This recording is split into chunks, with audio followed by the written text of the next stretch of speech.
Perkenalkan, nama saya Rensi Patola. Saya dari kelas 1A Akuntansi Manajerial. Pada kesempatan kali ini, saya akan menjelaskan topik 11 tentang pengawasan. Pengertian pengawasan. Pengawasan merupakan fungsi terakhir yang harus dilaksanakan dalam manajemen. Pengawasan adalah kegiatan manajer yang diusahakan agar pekerjaan-pekerjaan terlaksana sesuai dengan rencana yang ditetapkan dari suatu hasil yang dikehendaki. Pengertian pengawasan. Pengawasan adalah fungsi manajer yang merupakan pengukuran dan perbaikan dari pelaksanaan kegiatan-kegiatan dari para bawahannya agar supaya yakin bahwa sasaran-sasaran perusahaan dan rencana-rencana yang sudah dirancang dapat dicapai.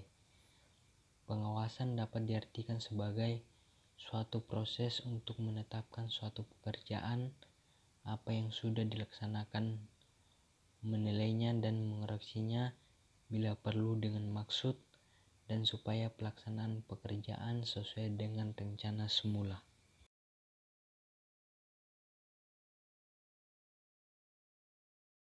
Ada pula yang memberi definisi tentang pengawasan. Pengawasan adalah usaha untuk dapat mencegah kemungkinan-kemungkinan penyimpangan dari rencana-rencana, instruksi-instruksi saran yang telah ditetapkan. Pengawasan adalah kegiatan manajer yang diusahakan agar pekerjaan-pekerjaan terlaksana sesuai dengan rencana yang ditetapkan dari suatu hasil yang dikehendaki.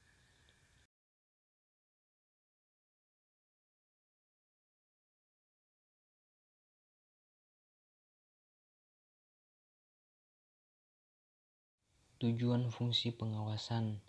Yang pertama, adaptasi lingkungan. Yang kedua, meminimumkan kegagalan. Yang ketiga, meminimumkan biaya. Dan yang terakhir, antisipasi kompleksitas organisasi.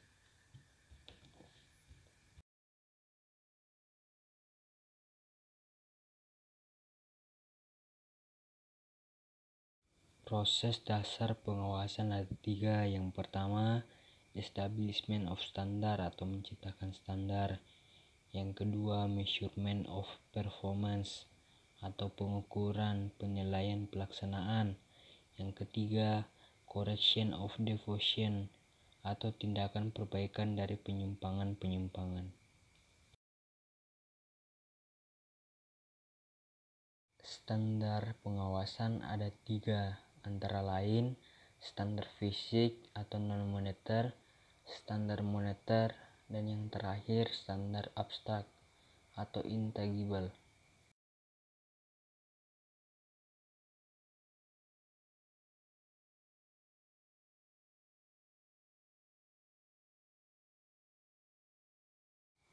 Tujuan pengawasan atau pengendalian. Yang pertama, untuk mengetahui apakah sesuatu berjalan sesuai dengan rencana yang telah digariskan. Yang kedua, untuk mengetahui segala sesuatu dilaksanakan sesuai dengan instruksi serta asas-asas yang telah ditetapkan. Yang ketiga, untuk mengetahui kesulitan-kesulitan, kelemahan-kelemahan serta kekurangan yang timbul dalam pelaksanaan pekerjaan. Yang keempat, untuk mengetahui segala sesuatu apakah berjalan secara efisien.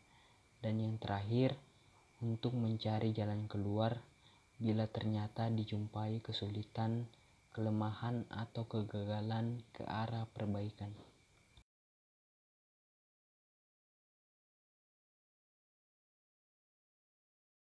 Jenis-jenis pengawasan ada 2. Yang pertama, objek pengawasan. Yang kedua, waktu pengawasan.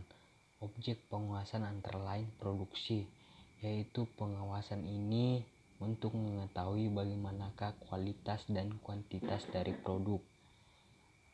Dan untuk waktu pengawasan antara lain pengawasan represif, dimaksudkan pengawasan setelah rencana sudah dijalankan, dengan kata lain, diukur hasil-hasil yang telah dicapai dengan alat pengukur standar yang telah ditentukan terlebih dahulu. Berikutnya, pengawasan preventif dimaksudkan pengawasan yang dilakukan sebelum terjadinya kesalahan atau deviation.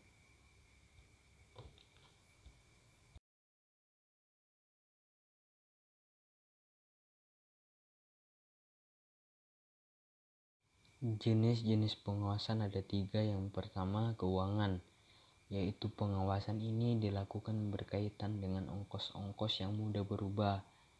Yang kedua, waktu, yaitu pengawasan di bidang waktu, dimaksudkan untuk menentukan apakah dalam menghasilkan sesuatu, hasil produksi sesuai dengan waktu yang direncanakan atau tidak. Yang ketiga, manusia dengan kegiatan-kegiatannya, yaitu pengawasan di bidang ini bertujuan untuk mengetahui apakah kegiatan-kegiatan dijalankan sesuai dengan instruksi rencana tata kerja atau masih perlu petunjuk yang lebih terperinci sehingga pelaksanaan kegiatannya lebih baik dan lancar.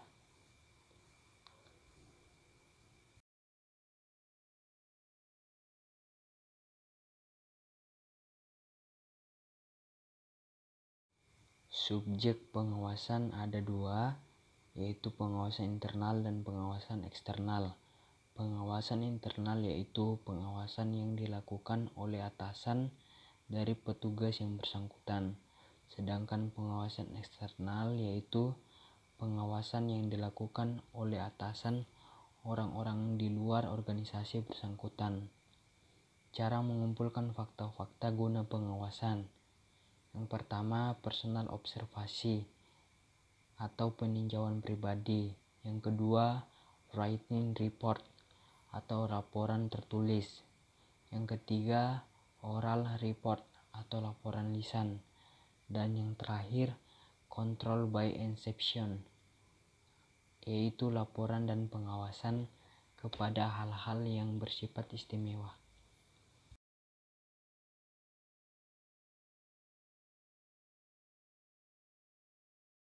Syarat-syarat pengawasan. Pengawasan harus mendukung sifat dan kebutuhan daripada aktivitas. Pengawasan harus melaporkan setiap penyimpangan yang terjadi dengan segera. Pengawasan harus mempunyai pandangan ke depan. Pengawasan harus luas dan fleksibel. Pengawasan harus serasi dengan pola organisasi. Pengawasan harus ekonomis. Pengawasan luas, mudah dimengerti, dan pengawasan harus diikuti dengan koreksi atau perbaikan.